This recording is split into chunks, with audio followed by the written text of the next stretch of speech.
Hey guys, my name's Henry, and I'm from M&H Adventure TV, which is usually a small YouTube channel that explores pretty much, urban exploration and ghost hunting type videos. Instead, due to battling with traveling consistently, it's it's pretty expensive. And as you can see, I'm in South Africa, and we're going to explore Google anonymously with the DuckDuckGo browser, where people usually use Google to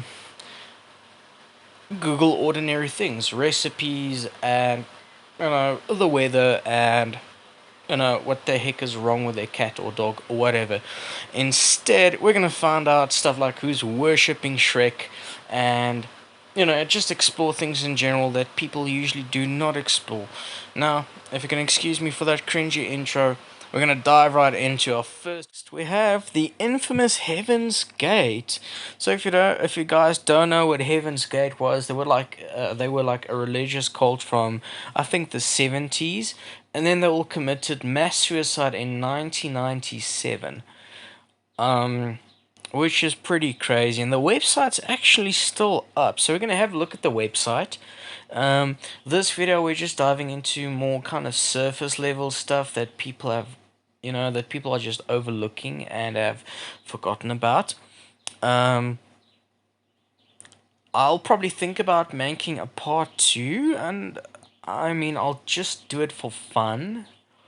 Because honestly, I don't know if this video will get a lot of views, and I mean that's not the point of the video. It's just, I make videos to have fun, and that's one of the reasons why I do the Urbex videos, or try and do the Urbex videos and the ghost hunting videos, is because I get out of the house and I do something out of the ordinary, and I have some fun, and it's all good. Anyway, red alert! Hale Bopp brings closer to Heaven's Gate.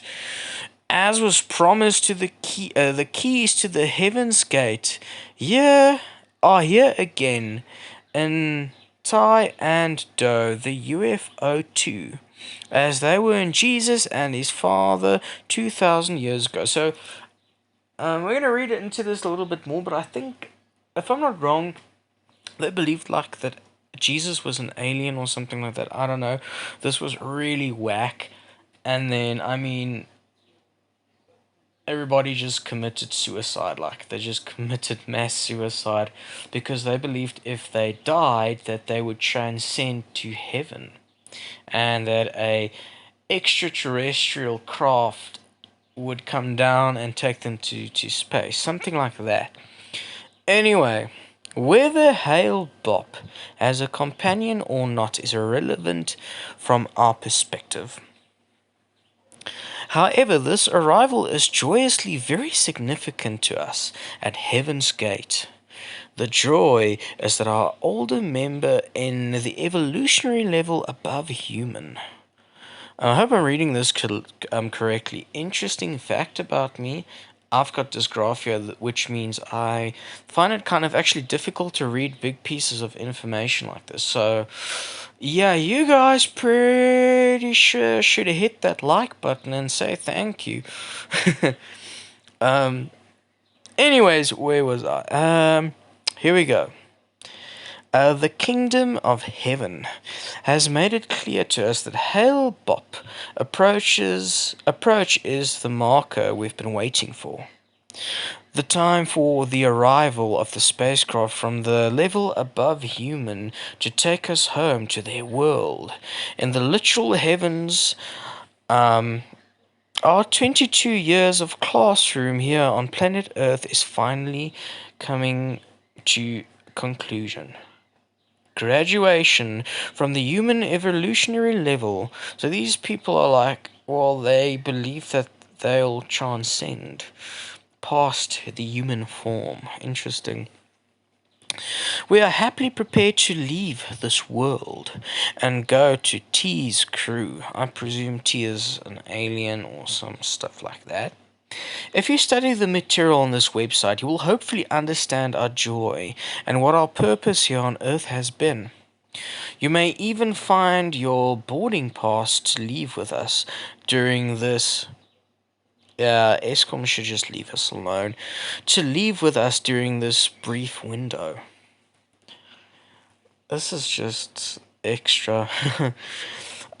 We're also very thankful that we have been recipients of this opportunity to prepare for membership in their kingdom and to experience their boundless caring and nurturing. Keys or bookmarks to vital information on our website. Does intro our purpose, the simple bottom line. An excerpt from our book, Heaven's Gate, see below. So it looks like the book and everything. What opposition against suicide, and then they commit mass suicide. What's the irony in that? Dude, that's just crazy, man. Statement by an E.T. presently incarnate from excerpt from our book. Overview of present mission, last chance to advance beyond human. To order a hard copy of our book. Damn, everything is still up here. Here's a videotape even. Last chance to evacuate Earth before it's recycled. 1996, 70 minutes. Videotape to Planet Earth about to... hold on, it's like... Let's just look at this. Okay, no. Like, I presume you could order the VHS tape. Anyways, I'm not gonna read through all of that. We're just like gonna browse the surface and move on to the next thing. To access our online book. This is really interesting. So they've actually got a lot of stuff up here. Hard copy editions of the book may be ordered through TLR services for $45. There must have been a lot of money in the 90s. This includes shipping and handling via priority mail. And even a website up here. Request for materials can be emailed. There's even an email address, dude. That's crazy. Down here, UFO, space, alien space. Dude, chill. This is actually pretty interesting. Let's dive into Doe's intro. That's kind of pretty. Got the horse. What is it? The Horse's Head Nebula, if I remember that correctly. 2,000 years ago, a crew of members of the Kingdom of Heaven who are responsible for nurturing gardens determined that a percentage of the human plants. Let me just scratch my eye. Plants of the present civilization of this garden Earth had developed enough that some of those bodies might be ready to be used as containers for soul deposits. Upon instruction, a member of the Kingdom of Heaven... I've got a question here. Who the hell sits around and just sucks this stuff out of their thumb? They just rips it out of their ass and voila, we've got a freaking religion here. I mean, this stuff is really extra. And I'm not trying to hate on them or mock them or anything. It's just like, this stuff is crazy. Upon instruction, a member of the Kingdom of Heaven then left behind his body in that next level, similar to putting it in a closet, like a suit of clothes. Let's just move around. There's a little bit of wind coming in. That doesn't need to be worn for a while. Came to Earth and moved into or incarnated into an adult human body or vehicle that had been prepped for this particular task. The body that was chosen was called Jesus. The member of the Kingdom of Heaven was instructed to incarnate into that body that served his father's or older member's instruction.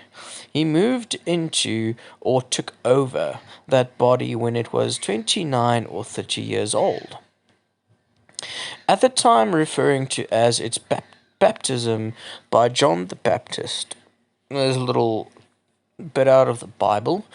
The incarnating event was depicted as the Holy Spirit descended upon him bodily from like a bodily form like a dove.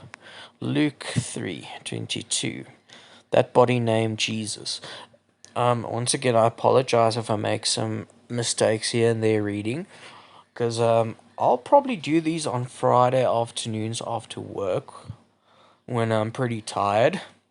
Fortunately, I knock off pretty early at work. Where was I? Here we go. Named Jesus was tagged in its formation period to be the receptacle of the next level representative, and even just that tagging gave that vehicle some unique awareness of its coming purpose. So, yeah, if I'm understanding this like an alien possessed Jesus, dude, I don't know. I actually think we should dig a little bit deeper. And you guys probably remember that meme, Shrek is love, Shrek is life. And dive into the Ogre Lord and see who the hell worships Shrek. So we'll be back with that next. And with our next website, shrekchurch.wixsite.com. So I don't know how many of you remember the Shrek meme, Shrek is love. What was it? Shrek is love, Shrek is life. And so I just randomly thought of that, and I thought let's dive into a little rabbit hole with that. So here we've got welcome to Shrek Church. You're welcome here. Thank you. That's quite kind of you. Prayer schedule, worship Shrek with us. And then we've got here the daily mass, which is every day at 10 a.m. We've got a Shribble group. Interesting. And of course you can join in on that. Let's just have a look at that for fun. It takes us way down. Many fives. I don't know. But it's got even directions and stuff. Oh, and then here you can like register. I wonder if it works. I don't think I'm going to get into that really. Let's explore the website a little bit more. Okay, you must only follow these directions if you wish to become an enlightened ogre for the rest of eternity. Who says I don't want to be an onion instead, you know? How to become a true believer, ogre. You must spend 30 minutes of your day unless unavoidable circumstances arrive. That's pretty strict. In which case Shrek will have mercy. Inside a dark room lit only by candle, reflecting on Shrek's beauty, and all of your lost friends and family living and frolicking in the fields of Shrek's swamp. There's like a whole the beginning, which takes us to another page. Hold on, it is loading. I was almost gonna back out. My internet's really slow today, which is kind of frustrating. Anyway, like load up the pages before actually diving into them, so screw that. About Shrek Church. Shrek Church stands as a beacon of faith in these dark times. We're living in really dark times at the moment. Perhaps we should all convert to Shrekism. We are a place of prayer, peace, and joy to all who join us. Our community is richly diverse with people of different ages and backgrounds coming together to worship and serve together. We welcome all individuals seeking Shrek's love, and our doors are open to every soul seeking to welcome Shrek into their heart. I just find it very interesting that somebody had the time and probably the money to, and probably having the money to keep the site running. Spiritual rankings, so they've got like a whole they've got like a whole religious system and everything here. It's pretty interesting. Upcoming events, daily mass. Oh, that's not that recent. February 29th, 2020.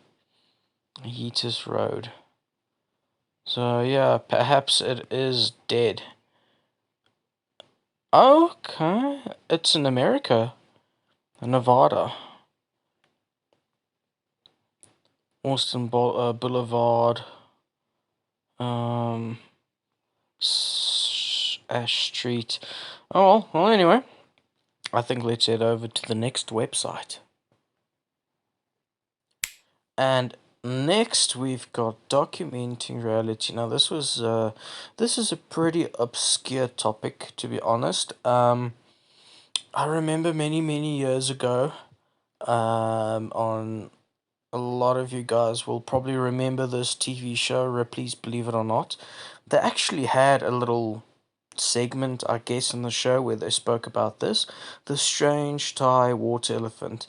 Now, this is really obscure. This took me about an hour and a half to dig up. So I'm going to read you a little bit of this, and there's even pictures, which is really bizarre, little x-ray pictures of this small elephant, which is supposedly like, I don't know, inch or two tall, and it's venomous. Yeah, let's read into this a little bit. The legend of the Thai water elephant says that high in the mountainous waterways of Thailand, there exists a pack of tiny elephants, which spend their entire lives paddling in muddy streams which are hidden in dense jungle. They are no more than an inch tall and are said to be deadly due to their poisonous tusks. Venomous. People, venomous. If it pokes you and you die, it's venomous. If you eat it and you die, it's poisonous. Just to clear that confusion. So where was I? There. These tusks are said to be filled with enough venom to kill a man even long after the little animal's death. Only experienced hunters are able to sneak up to the miniature elephants in the wild. This is just getting more bizarre the more I read it. As only their tiny tusks are visible poking above the water surface. Unwary travelers that cross these paths of the paths of these many pachyderms usually die. Therefore, it is said that the unfortunates who stumble across one in the wild don't live to tell the tale. And then, due to the extreme rarity and place in traditional Thai legend. If there's anybody staying in Thailand or from Thailand watching this video, can you comment down below whether or not this is like a real, like a thing? I mean, it's a cryptid. I don't know if it's real, but if this legend is real. Where was I? These elephants reportedly have sold among private collectors for up to 3 million baht. I hope I pronounced that correctly. Thai currency, which is the equivalent of approximately $78,000. So yeah, and then we've got some people down here commenting. I couldn't either, but saw a documentary on TV where the MRI scanned these mummified artifacts, and it showed a clear skeleton of these miniature creatures. Baffling. So yeah, I remember this from Ripley's Believe It or Not, if my memory serves me correct. And I'll blur that out. It's a little elephant fetus, nothing terrible or anything, but yeah. Anyway, on to the next website. And then the next one is called Death Calculator. So, this is usually one that you might possibly find on those websites or things that you're not supposed to Google. In this case, we Googled it, and we're going to have a look at it. And so, this thing calculates when you'll die. I mean, you get put in your date of birth, obviously, I don't think it's very accurate. Yeah, I mean, I don't sleep very well. Um, so let's read up about it a little bit. How does this death calculator work? Okay. First of all, the above tool is meant to be a death clock designed to make people enjoy their time and their life even more. So it's actually got not such a dark motive to it. In the part 2 video, we'll have a look at slightly more creepy websites. But anyway, let's continue reading. It is based on the average life expectancy for each country, gender specific, as well as on few general conditions, meaning health conditions and lifestyle standards, that finally have an finally have an impact on our time presence on Earth. The death calculator was designed for entertainment purposes only. Okay, cool. So yeah, I mean, if you approach this thing from a pretty serious perspective, you're just gonna creep yourself out. It's not real. It's, it's meant for morbid curiosity, I suppose. Um, it takes account of the following data that should be provided: date of birth, gender, country, smoking status, heart disease status, sleeping well status, drinking alcohol, major disease status, lifestyle status, personality. So yeah, you have to put all that stuff in, and then obviously, I mean, if you are a smoker, speaking according to statistics, you'll probably not live as long. Um, Okay, by taking account of the data provided, it adds to your birth date the average life expectancy, and then by case computes your life conditions in order to present the following results. A presumably death date with no specific, no scientific proof. Sorry. Death clock showing how much time you have left, expressed as a countdown. The death clock. Let's screw around with this thing. Okay. I'm gonna put in my real stuff in here.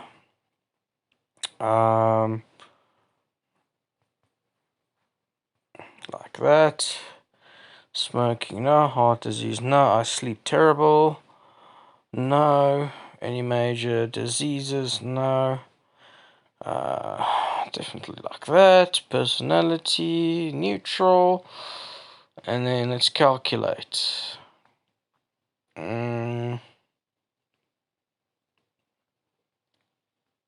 Please select your country. Oh, I forgot that. Where the hell is that? Oh, there it is.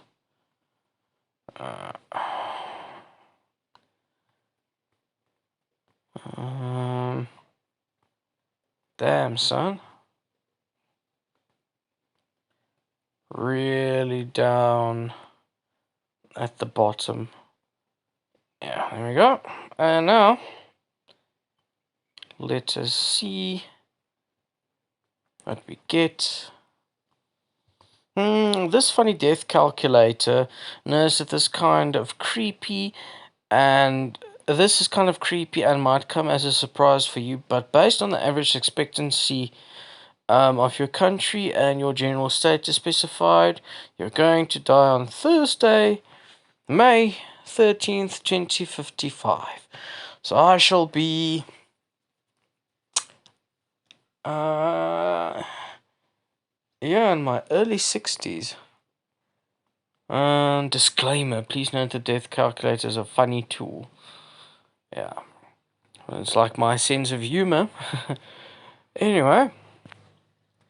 Well, that's it for now. Until next time. I'll probably edit and upload this in the near future. And there'll probably be more videos to come. I've already got a couple topics and websites in mind that I want to visit. And yeah, I hope you guys enjoyed this video, and please like and subscribe. And peace out.